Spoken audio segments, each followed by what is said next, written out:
అందరికీ నమస్కారం అండి. Welcome back to Ragalatha channel. నేను మీకు ఈ వీడియోలో స్వర్ణ పంచాయతీ లాగిన్ అవ్వకుండా హౌస్ ట్యాక్స్ పేమెంట్ అనేది పబ్లిక్ ఎవరైనా చేసుకోవచ్చు.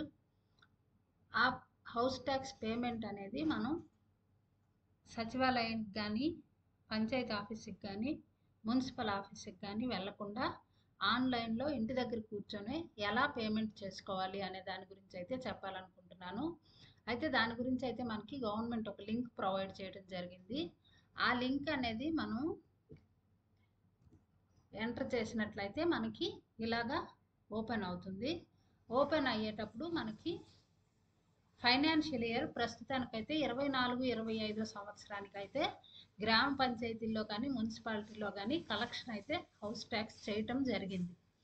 అయితే ఈ హౌస్ ట్యాక్స్ పేమెంట్ అనేది కొంతమంది చేయకుండా పెండింగ్ అనేది ఉండిపోతుంది. అటువంటి వాళ్ళు పేమెంట్ చేయడానికైతే ప్రస్తుతానికి అవకాశం వచ్చింది. ముందు 2025-26 సంవత్సరానికైతే తర్వాత పేమెంట్ చేయడానికి అవకాశం వస్తుంది. అంటే 2024-25 సంవత్సరంలో ఎవరైతే పేమెంట్ చేయలేదో వాళ్ళే ప్రస్తుతానికి చేయడానికి అవుతుంది అనమాట. దానికైతే ఫస్ట్ మనం జిల్లా అనేది సెలెక్ట్ చేసుకుంటాము, తర్వాత మండలం అనేది సెలెక్ట్ చేసుకుంటాము, పంచాయతీ అనేది సెలెక్ట్ చేసుకుంటాము. సెలెక్ట్ చేసుకున్న తర్వాత విలేజ్ అనేది సెలెక్ట్ చేసుకుంటాము. అయితే ఇక్కడ విలేజ్ అనేటప్పటికి రెవెన్యూ విలేజ్ నేమ్స్ మాత్రమే వస్తాయి, అంతేగాని హ్యాబిటేషన్స్ అన్నీ కూడా మనకి ఇక్కడ కనిపించవు. అది మనం గుర్తుపెట్టుకోవాలి. తర్వాత ఇక్కడ సెలెక్ట్ యువర్ చాయిస్ అని అడిగారు. అసెస్మెంట్ నెంబర్ అంటే ఈ సంవత్సరానికి జనరేట్ అయ్యాయి కాబట్టి జనాల దగ్గర అసెస్మెంట్ నెంబర్ అనేది ఉండదు. ఓనర్ నేమ్ అనేది మీకు తెలుస్తుంది. అలాగే ఓల్డ్ అసెస్మెంట్ నెంబర్, మీ ఇంటి పన్ను రసీదు కనుక చూసినట్లయితే దాని మీద అసెస్మెంట్ నెంబర్ అని ఒకటి ఉంటుంది. ఆ అసెస్మెంట్ నెంబర్ అనేది ఇక్కడ మనం ఎంటర్ చేయొచ్చు. అసెస్మెంట్ నెంబర్ ఎంటర్ చేసి మనము సెర్చ్ అనే దాని మీద క్లిక్ చేస్తే మనకి డేటా అనేది కనిపిస్తుంది. అయితే ఆ అసెస్మెంట్ నెంబర్ అనేది కొన్నిసార్లు మనకి మారుతూ ఉంటుంది. ఇప్పుడు కొత్త ఇల్లులు కలిసినప్పుడు కొత్త ఇల్లుకి ట్యాక్స్ ఫిక్సేషన్ చేసేటప్పుడు గట్రా మనకి అసెస్మెంట్ నెంబర్ అనేది మారుతుంది. సో మనకి మీరు మీ ఇంటి పన్ను రసీదు మీద ఉన్నటువంటి అసెస్మెంట్ నెంబర్తో సెర్చ్ చేస్తే మీ పేరు కనుక కనిపించినట్లయితే పర్వాలేదు, లేనట్లయితే కంగారు పడిపోకుండా ఓనర్ నేమ్ దగ్గరికి వెళ్ళి మనం సెర్చ్ అనే దాని మీద క్లిక్ చేసుకుంటాం.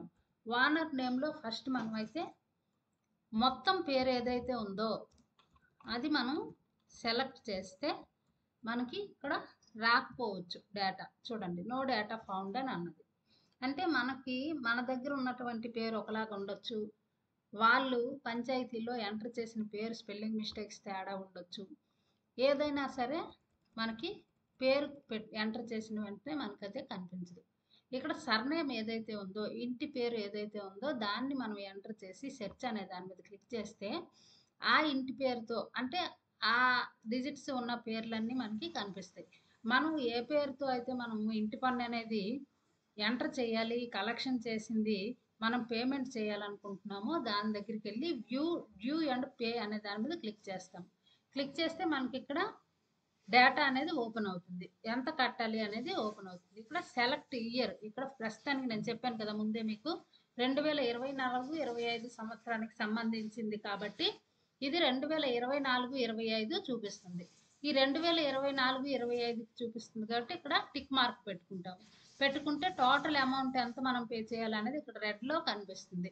అలాగే ఇక్కడ మొబైల్ నెంబర్ కూడా మనకి కనిపిస్తుంది. ఈ మొబైల్ నెంబర్ కరెక్టే అయితే ఓకే, లేదు అంటే మనం ఇక్కడ ఎడిట్ చేసుకోవడానికి కూడా ఆప్షన్ అనేది ఉందన్నమాట, అది చూసుకోవచ్చు, ఎడిట్ చేసుకోవచ్చు. నెక్స్ట్ ప్రొసీడ్ ఫర్ పేమెంట్ అనే దాని మీద క్లిక్ చేస్తాం. క్లిక్ చేస్తే మళ్ళీ మనకి అమౌంట్ చూపిస్తుంది ఎంత మీరు పేమెంట్ చేయాలని. ప్రొసీడ్ టు పే అనే దాని మీద క్లిక్ చేస్తాము. క్లిక్ చేసేటప్పుడు మనకి ఎన్ని రకాలుగా పేమెంట్ చేయొచ్చు అనే దాన్ని ఇక్కడ మనకి కనిపిస్తుంది. చూడండి, ఇందులో SBI net banking bank charges 0 payment, అంటే మనకి ఫీజు ఏమీ కట్ అవ్వదు, ఎక్స్ట్రా పడదు. అదర్ బ్యాంక్ నెట్ బ్యాంకింగ్ ఏదైనా సరే మనకి ఎక్స్ట్రా అమౌంట్ పడదు. అలాగే ఎస్బీఐ డెబిట్ కార్డ్స్కి కూడా అమౌంట్ ఎక్స్ట్రా పడదు. అదర్ బ్యాంక్ డెబిట్ కార్డ్స్కి కూడా అమౌంట్ ఎక్స్ట్రా పడదు. కానీ క్రెడిట్ కార్డ్స్కి అయితే రూ. 12.98 పైసలు ఎక్స్ట్రా అనేది మనకి బ్యాంక్ ఛార్జ్ అనేది వసూలు చేయడం జరుగుతుంది. ఇక్కడ 391 రూపాయలు వచ్చింది. క్రెడిట్ కార్డుతో మనం పేమెంట్ చేసినట్లయితే ప్లస్ 12 రూపాయలతో కలిపి మనకి అమౌంట్ అనేది కట్ అయిపోతుంది బ్యాంక్ అకౌంట్ నుంచి. అది మనం చూసుకోవాలి. 391 ప్లస్ 12 అనేటప్పటికి ఇక్కడ 413 రూపాయలు అనేది కట్ అయిపోతుంది.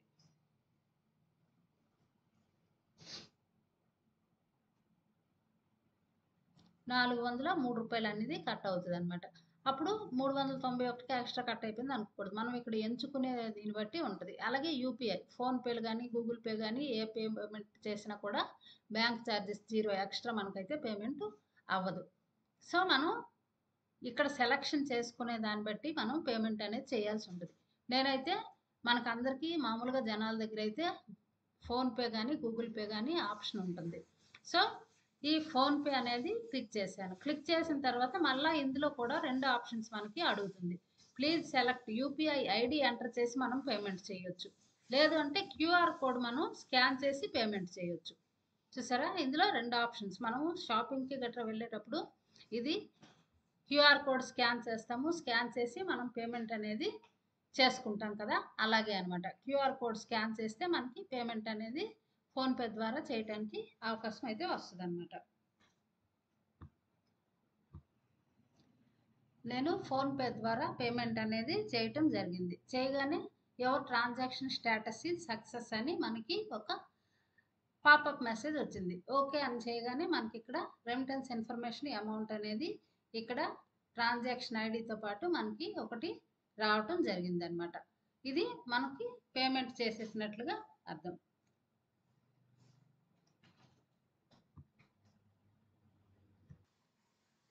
ఇలా మనం పేమెంట్ చేయవచ్చు.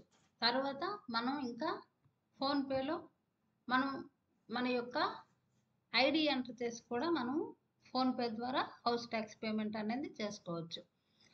అయితే ఇప్పుడు మనం పేమెంట్ చేసాము. పేమెంట్ చేసిన తర్వాత మనకు రసీదు కావాలి కదా. రసీదు కావాలి అంటే మళ్ళీ మనం పంచాయతీ ఆఫీస్కి కానీ మున్సిపాలిటీకి కానీ వెళ్ళక్కర్లేదు.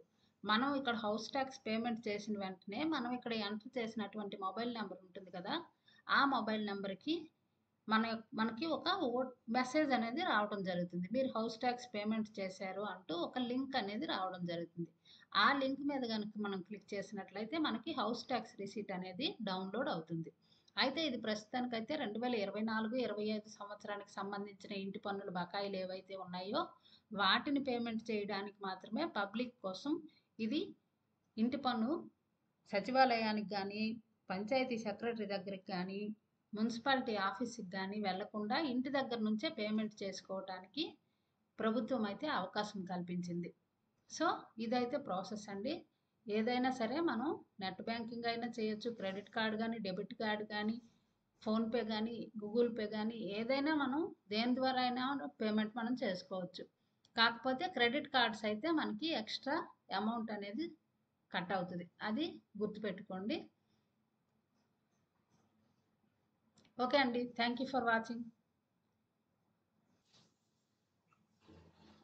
అయితే ఇంకొక విషయం ఏంటంటే ఇప్పుడు మీరు కట్టినటువంటి ఇంటి పన్ను డబ్బులు అనేవి మనకి గ్రామ పంచాయతీ యొక్క జనరల్ ఫండ్కి డైరెక్ట్గా పేమెంట్ అవుతుంది, డైరెక్ట్గా జమ అయిపోతుంది అని మనకి ప్రభుత్వం అయితే చెప్పడం జరుగుతుంది. కాకపోతే వెంటనే జమ అవ్వదు, ఒక 2 డేస్ టైం పడుతుంది. ఎందుకంటే మనం చలానా కట్టినా కూడా 2 డేస్ 3 డేస్ మన పీడీ అకౌంట్ స్టేట్మెంట్కి రావడానికి టైం పడుతుంది. కాబట్టి పంచాయతీ సెక్రటరీలు ఎవరైనా సరే కొంచెం అబ్జర్వ్ చేసుకోవచ్చు. 2-3 డేస్ టైం పడుతుంది, వెంటనే అయితే మనకి పీడీ అకౌంట్లో కనిపించదు.